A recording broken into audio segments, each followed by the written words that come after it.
আজকে দিদিভাইরা কেউ বাড়িতে নেই আর ডোডোর দায়িত্ব পড়েছে আমার কাঁধের উপরে, মানে ডোডোর খাওয়ার দায়িত্ব। তো ডোডো দিদার ব্রাশটা নিয়ে এসে এখানে দুষ্টুমি করছে, আর দিদিভাই বললো, আমাকে বলে গেছিলো যে ডোডোকে আজকে দুপুরে ভাত দিও, যেহেতু দুপুরে বাড়ি থাকবে না। আর দিদিদের ফ্রিজে আর কি চিকেন সিদ্ধ করা আছে ডোডোর জন্য। আমি এসে ফ্রিজের মধ্যে চিকেন খুঁজছিলাম কোথায় আছে কোথায় আছে। তারপরে খুঁজতে খুঁজতে লাস্টে দেখলাম এই গামলাতে চিকেন সেদ্ধ করা আছে, ছোটো ছোটো 4 পিস মতো।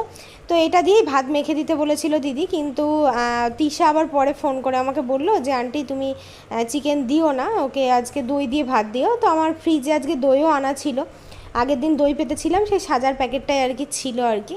তো ডোডোর আজকে সকাল থেকে শরীরটা খুব একটা ভালো নেই, মানে খাচ্ছেই না, সকালে কিছু খায়নি। আমি ওকে ডাকছি, অন্যদিন হলে তো ভাত দেখলে ছুটে চলে আসে, তারপর আবার দই দিয়ে মেখে মুখের সামনে দিলাম, তাও দেখো অনেকক্ষণ পরে খেতে লাগলো। আর আমি ভাবলাম খাবেই না, তারপর দেখলাম পুরো প্লেটটা সার্ভ করে দিয়েছে। পরে আবার অল্প কটা দই দিয়ে ভাত মেখে দিয়েছিলাম, সে কটাও খেয়ে নিয়েছিল।